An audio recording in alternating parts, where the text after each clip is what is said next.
হে দুনিয়ার মানুষ, তুমি চিন্তা করলা কিভাবে? যেখানে তুমি কোনো লাভ ছাড়া, কোনো উদ্দেশ্য ছাড়া দুনিয়াতে কোনো কাজ করো না, সেখানে সাত আসমান জমিনের মালিক, এক কথায় সমস্ত কিছুর মালিক, সেই মহান রব্বুল আলামিন তোমাকে আমাকে দুনিয়াতে এমনি এমনি সৃষ্টি করেছেন। এই কথা তুমি ভাবলা কি করে? এই সম্পর্কে আল্লাহ পাক রব্বুল আলামিন কুরআনের মধ্যে ইরশাদ করেন, ওয়ামা খালাকতুল জিন্না ওয়াল ইনসান ইল্লা লিয়াবুদুন। আল্লাহ পাক রব্বুল আলামিন বলতেছেন, আমি সমস্ত মানুষ এবং জিন জাতিকে সৃষ্টি করেছি শুধুমাত্র আমার ইবাদত বন্দেগী করার জন্য। কেন সৃষ্টি করেছেন? শুধুমাত্র আল্লাহ তাআলা তার নিজের ইবাদত বন্দেগী করার জন্য, তার হুকুম পালন করার জন্য আমাদেরকে এই দুনিয়াতে সৃষ্টি করেছেন। এখন কথা হচ্ছে, আল্লাহর ইবাদত বন্দেগী কি? আমরা জানি নামাজ, রোজা, হজ, যাকাত, কিন্তু এর মধ্যে এমন একটা আল্লাহর ইবাদত বন্দেগী রয়েছে, এমন একটা আল্লাহর হুকুম রয়েছে, যে হুকুম পালনের মাধ্যমে আল্লাহ পাক রব্বুল আলামিন আমাদেরকে দুনিয়া এবং আখিরাতে সমস্ত কিছু দান করবেন, এবং আল্লাহ তাআলার অন্যান্য হুকুমগুলো মানা আমাদের জন্য অত্যন্ত সহজ হয়ে যাবে। একটা হুকুমের মধ্যে কিভাবে সমস্ত কিছু থাকতে পারে? একটা হুকুমের মধ্যে কিভাবে সমস্ত কিছু থাকতে পারে? একটা ঘটনা বলে বুঝে আসবে। এক লোক বিশ্বনবী হযরত মুহাম্মদ সাল্লাল্লাহু আলাইহি ওয়াসাল্লামের কাছে আসছে, এসে বলতেছে, হে আল্লাহর রাসূল, আমি দুনিয়াতে মারামারি, কাটাকাটি, হানাহানি, সমস্ত পাপ কাজ, খারাপ কাজের মধ্যে লিপ্ত। আমি ভালো হতে চাই, আমার তো অভ্যাস হয়ে গেছে, আমি তো একসাথে সমস্ত খারাপ কাজ ছাড়তে পারবো না। আপনি আমাকে একটা একটা করে খারাপ কাজ ছেড়ে দেওয়ার হুকুম দেন, আমি একটা একটা করে সমস্ত খারাপ কাজ ছেড়ে দিব।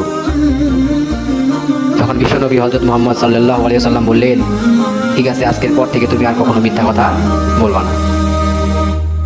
লোকটা বলল, হে আল্লাহর রাসূল, এত বড় বড় পাপ কাজ, খারাপ কাজের মধ্যে আপনি আমাকে সর্বপ্রথম এই মিথ্যা কথা বলা ছেড়ে দিতে বললেন। ঠিক আছে, আমি আপনার কাছে আজকে থেকে ওয়াদা করে গেলাম, আমি আজকের পর থেকে আর কখনো মিথ্যা কথা বলবো। এখন সে গিয়ে চুরি করে, মিথ্যা কথা বলতে পারে না, খায় মার। ডাকাতি করে, মানুষ খুন করে, মিথ্যা কথা বলতে পারে না, খায় মা। কিছুদিন পর সেই লোকটা বিশ্বনবী হযরত মুহাম্মদ সাল্লাল্লাহু আলাইহি সাল্লামের কাছে আবার আসতে, এসে বলতেছে, হে আল্লাহর রাসূল, আপনি আমাকে এমন একটা কাজ ছেড়ে দিতে বলেছেন, যে কাজটা ছেড়ে দিতে গিয়ে অন্যান্য সমস্ত পাপ কাজ ছেড়ে দিতে আমি বাধ্য। এখন আমি পুরোপুরি ভালো হয়ে গেছি, সমস্ত পাপ কাজ ছেড়ে।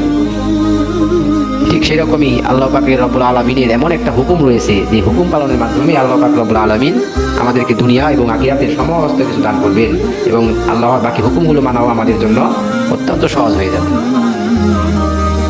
আর আল্লাহ পাক রব্বুল আলামিনের সেই মহান হুকুমটার নাম হচ্ছে নামাজ। আল্লাহ পাক রব্বুল আলামিন কুরআন মাজিদের মধ্যে নামাজের কথা সবচেয়ে বেশি উল্লেখ করেছেন, ৮২ বার উল্লেখ করেছেন এই নামাজের কথা। প্রত্যেকটা মুসলমান নর-নারীর জন্য আল্লাহ পাক রব্বুল আলামিন মৃত্যুর আগ পর্যন্ত এই নামাজকে ফরজ করে দিয়েছে, এবং মৃত্যুর পর কবরে সর্বপ্রথম এই নামাজের হিসেবই নেওয়া হবে। তাহলে এই নামাজের মধ্যে সমস্ত কিছু থাকতে পারে কিনা? এখন আসুন দেখি, কিভাবে আল্লাহ পাক রব্বুল আলামিন এই নামাজের মাধ্যমে আমাদেরকে দুনিয়া ও আখিরাতে সমস্ত কিছু দান করবেন। আল্লাহ পাক রব্বুল আলামিন আমাদেরকে দুনিয়াতে কি কি দান করবেন নামাজের মাধ্যমে? আল্লাহ পাক রব্বুল আলামিন বলেন, যে ব্যক্তি ৫ ওয়াক্ত নামাজ ইয়াকিন ও ইখলাসের সহিত আদায় করবে, আমি তাকে ৫টি পুরস্কার দান করব। তার মধ্যে সর্বপ্রথম যে পুরস্কারটি রয়েছে, দেখেন আল্লাহ পাক রব্বুল আলামিন কত মহান। তিনি আমাদেরকে সৃষ্টি করেছেন, তিনি জানেন যে দুনিয়াতে আমরা কি নিয়ে মারামারি, কাটাকাটি, হানাহানিতে লিপ্ত হব। আজকে দুনিয়াতে যত মারামারি, কাটাকাটি, হানাহানি যা কিছু হচ্ছে, সমস্ত কিছুর মূলে রয়েছে রিজিক। টাকা পয়সা, ধন সম্পদ, এগুলো তো খাওয়া যায় না। টাকা পয়সা, ধন সম্পদ দিয়ে মানুষ ভালো মন্দ খাবে, বিলাসিতা জীবনযাপন করবে, এক কথায় রিজিকের জন্য। রিজিকের অভাবের জন্য দুনিয়াতে মানুষ সমস্ত পাপ কাজ, খারাপ কাজে লিপ্ত হয়। আর আল্লাহ পাক রব্বুল আলামিন আমাদেরকে প্রথম যে পুরস্কারটি দান করবেন, সেটি হচ্ছে আমাদেরকে এই রিজিকের অভাব দূর করে দিবেন। কিসের মাধ্যমে? আল্লাহ পাক রব্বুল আলামিনের মহান হুকুম নামাজ আদায়ের মাধ্যমে।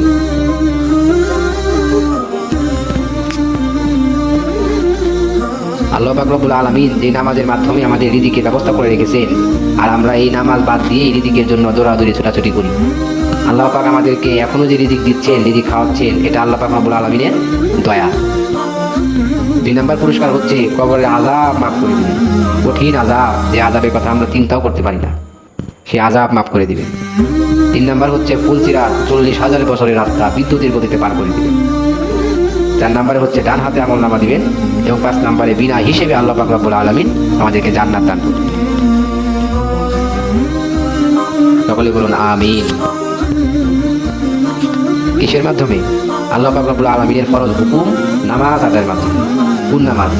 যে নামাজ আমরা আদায় করি সেই নামাজ? হ্যাঁ, নামাজ এইটাই, আদায় করার নিয়ম ভিন্ন।